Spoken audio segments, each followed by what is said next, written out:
Aguinaldo, quem são seus colaboradores? Não vou falar. Eles pensam que acabou com os palhaços, mas os palhaços estão mais vivos que nunca. O que você tá falando, Aguinaldo? Aguinaldo, eu joguei o palhaço na água, eu vi que ele não subiu. Ele ficou com a roupa do palhaço. O que eu falei? Não tô lembrado que eu falei. Falei igual coisa? A roupa do palhaço. Não vou falar mais nada. Você quer dinheiro? Eu posso te dar 40 mil reais. 40 mil reais pode mudar a vida de qualquer Pode ter pessoa, aquele Aguinaldo. carrão que você tem. Pode ter a melhor casa. Não vai mudar. Gente, ele já falou.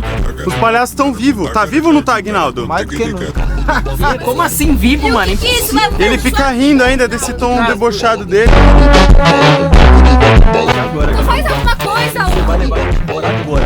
Eu não quero saber, não tem opção. Não tô perguntando. Você vai sentar ali e vai levar a gente embora. Vai.